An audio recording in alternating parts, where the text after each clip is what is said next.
নাই বুলি যি সরকারের পৰা উত্তর আহিছে তেনেকা পার্টিক আমি আৰু সরকারের বহুয়ার কোনো অর্থ নাই আমি কাৰণে পৰিৱৰ্তন বিচাৰো আজি ৰাজ্য পৰিৱৰ্তন বিচাৰিছে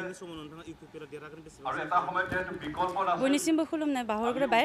दिनै जोङो जेसेबांखि मिटिं गागासिनो दङ बेवहाय रायजो राजाफोरनि जे हास्थायनाय लुबैनायखौ आगोलाव जाबायदि मोनबोदिया दिनै जोंनि प्रमोद बर' सार बिथांनि सम अधिकार सम उन्नयन सम विकास जि नीति आदर्श नैबेखौ मोजां मोननानै बयबो लैहोर लैहोर फैनानै जोंखौ हेफाजाब होफैदों नैबे हेफाजाबखौ जोङो नुयोब्ला दिनै 30निख्रुइबो बांसिन सिट लानानै जोंनि इउपिपिएल सरकारा दागोना रोखा जानानै दङ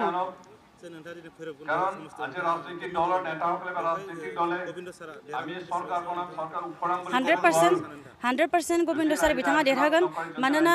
जोंनिफ्रायबो इउपिपिएल हानजानिफ्रायबो बिथांखौ सन्मान होखायो आरो रायजो राजाफोराबो सन्मान होयो जिहेतु 27 जानुवारि खालि जि बिटिआर एकर्डखौ लाबोबाय नैबे बिटिआर एकर्ड लाबोनायाव सागानगिरि हिसाबै बिथांखौ जों मिन्थियो दा सागानगिरि हिसाबै दिनैनि तारिखआव अमित शाह बिथाङाबो दिनै बिटिआर एकर्डनि जाफोर दफा दङ बेफोरखौ जाफुंहोगोन होननानै बुंदों आरो हेमन्त बिश्व शर्मा बिथाङाबो बुंदों माने बिटिआर एकर्डनि जाबायदि दफाफोर दङ बेफोरखौ जाफुंहोगोन होननानै बुंदों अब्ला नैबे बिटिआर एकर्डखौ जाफुंहोनायनि गेजेरजों नैबे 17 बोसोराव जायफोर दैदेनगिरि दंमोन बिथांमोननि गेजेरजों जाबायदि जोङो डेभेलपमेन्ट जानायखौ नुनांगौमोन बेफोरखौ नुयैनि कारणे दिनै रायजो राजाफोरा ओंखारनानै लैहोर लैहोर फैनानै इउपिपिएल सरकारखौ दानायखौ लुगैदों आंल'सो बुंनाय नङा बेवहाय समस्त 40टा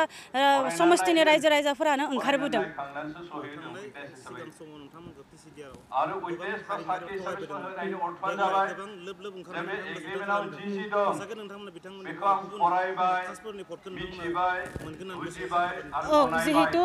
जोङो मोनगोन होननानै सानदों मानोना दिनै जोंनि इउपिपिएल हानजायाव अनलि जोंनि बर'ल' मानसि नङा बेवहाय माइनरिटिनिबो मानसिफोर दङ आरो आदिबासियानो जा नेपालिफोरानो जा कच राजबंशीफोरानो जा बेंगलिफोरानो जा बयबो एबार परिबर्तनखौ लुबैदों सोलायनायखौ लुबैदों बिथांमोनाबो जोंखौ हेफाजाब होफैदों बयबो जइन जागासिनो दङ बिथांमोनखौ जोंनि इउपिपिएल हानजानिफ्रायबो बरायदों आरो बिथांमोननि साननाय हनायब्ला बिटिसि ओनसोलाव जाबायदि बिथांमोनाबो लुबैदोंमोन बेफोरखौ हयथ' मोनाखै बेनिखायनो दिनै इउपिपिएल हानजाखौ सरकार लाबोनायखौ बिथांमोना लुगैमारदों अब्ला बिथां उत्तर होदोंमोन जे बिटिआर सुक्ति जोबोद मोजां जादों बे सुक्तिनि गेजेरजों दिनै डक्टर अन्जलि दैमारि आब' बिथाङा बिपिएफ हानजायाव हाबैब्लाबो जोंहा जेबो बुंनो गोनां गैया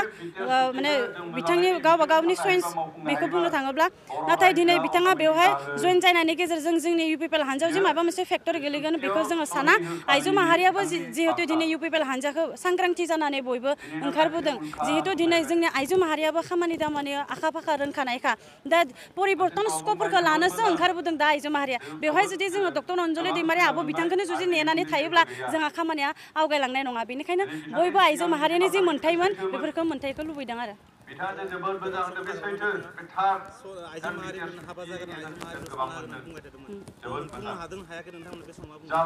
नैबे सनातलानि बाथ्राखौ बुंबा बिराद मिनिनोसो ओंखारो मानोना जोंनि आइजो माहारिया सनातलानि कारणे दिनै रावखौबो नेबाय थायाखै बयबो न'खराव जाबायदि खामानि थायो बेफोर खामानिखौ मावनायनि गेजेरजों फरायनायनि गेजेरजों बेला फारसेथिं नायोबा दिनै फरायनायनि गेजेरजोंबो बिथांमोना आवगायलांबाय थादों सोरबा MBBS पास खालामबाय सोरबा PhD लालांबाय दा दिनै सनातलानिखौ जुदि नेयोमोनब्ला हयथ' दिनै आइजो माहारियाबो जौगानाय नङामोन दिनै आइजो माहारिनि सिनायथिया अनलि सनातलानि जे रुजुजागोन बेबो नङा आरो बयबो खामानियाव रोंखागौ 17 बोसोर सासन खालामबाय 17 बोसोराव बिथाङा जोङो 100% आखाबादि मानोना जोंहा सेन्ट्रेल वमेन विंस आरो डिस्ट्रिक्टनिखौ लानानै मिटिं मोनसे दाखालै 14 सेप्टेम्बराव जाखाबाय बेवहाय जोंनि आइजो माहारियाबो जाहाथे एबार इउपिपिएल सरकार फैनाय लोगो लोगोनो स्पष्ट भाबे जाहाथे मोन्थायखौ मोननो हायो बेनि सायाव जोंहा मेम'रेन्डामबो होनाय जादों अधिकारखौ जोङो मोनखानांगोन होननानै बुंदों नङाब्ला जोंबो जिरायनानै थाया होननानै बुंदों मानोना 17 बोसोर दैदेनगिरि जायफोर बिथांमोना दंमोन बिथांमोनाबो जोंखौ थगायबोबाय बेनिखायनो आइजो माहारिया दिनै इउपिपिएल हानजा फैनाय लोगो लोगोनो मोनखागोन होननानै साननानै बिथांमोनाबो जों हास्थायनायखौ लुबैनानै ओंखारदों बेनिखायनो जोंनि जि फोथायनायमोन इउपिपिएल हानजानिफ्राय जि फोथायनाय नैबे फोथायनायखौ लाखिनायनि गेजेरजों प्रमोद बर' सार बिथांनिफ्राय जोंनि जाबायदि जोङो लुबैनायमोन आइजो माहारिनि जि मोन्थाय मोननांगौ बेफोरखौ मोनखागोन होननानै 100% आखा खालामना दंखायो जोङो